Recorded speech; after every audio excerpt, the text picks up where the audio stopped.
जय मिथिला जय मैथिली। हम पुष्पा सबगोटे प्रणाम करै छी। एकटा अहाँ सबके बहुत नीक सोहर सुना रहल छी, से अहाँ सब सुनू, नीक लागत तऽ लाइक शेयर एंड सब्सक्राइब जरूर करब। धन्यवाद। पलंगा बैसल अहाँ पिया कियहि मोर पिया छियै हे।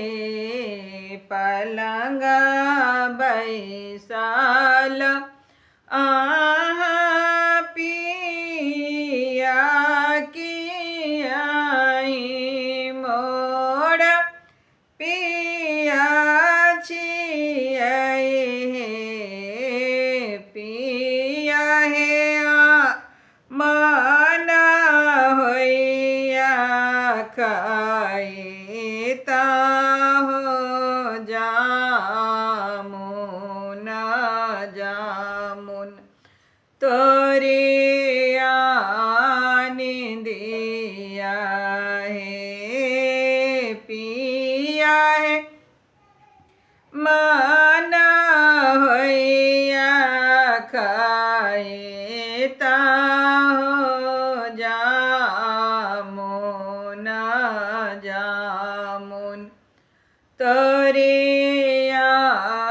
निंदिया हे।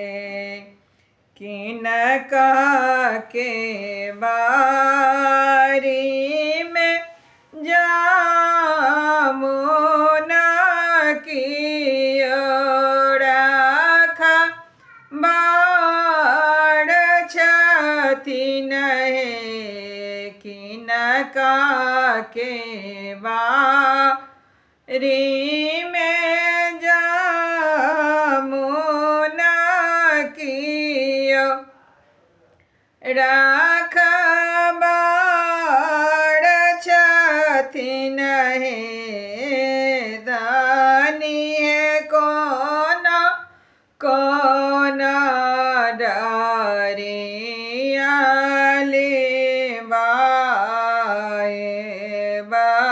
जामुन तोरिया नबहे। धानी है कोन कोन डरिया लेबाए जामुन तोरिया नबहे। बाबा के बारी में जामुन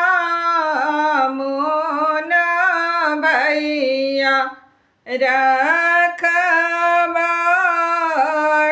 छथिन हे।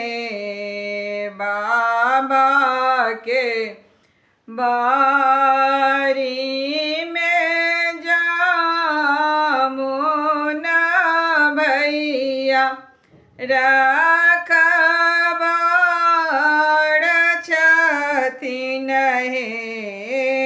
पिया हे धीरे धीरे डरिया लेबाए जामुन तोरिया नबहे। पिया हे धीरे धीरे डरिया लेबाए जामुन तोरी नबहे। जामुन तोड़ैते भैया जागल पिया जी के बनल हे। जामुन तोड़ैते भैया जागल पिया जी के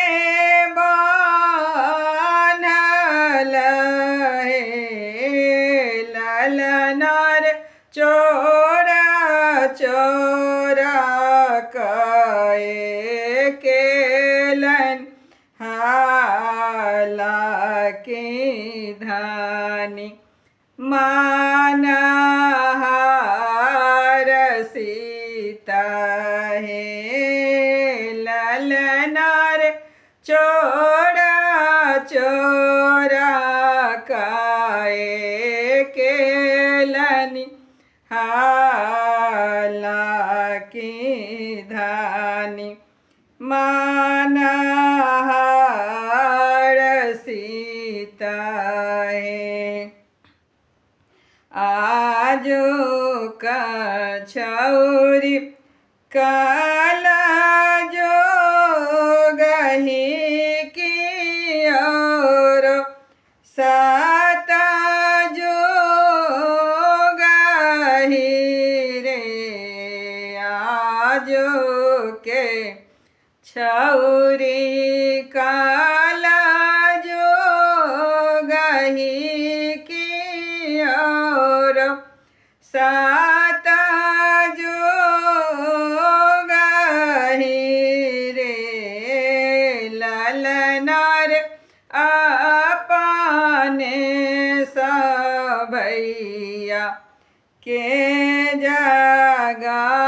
जगाओल पिया के पकड़ाओल रे ललनार अपने सबैया के जगाओल पिया के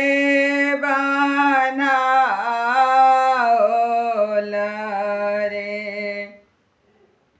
मानहि मान धानी रो बातिया रो से मन पचतावती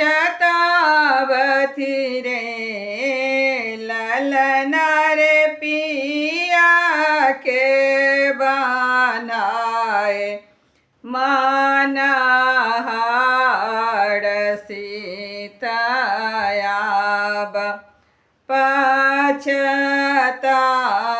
पछताओल रे ललनार पिया के बनाए मानहार सीता अब पछताओल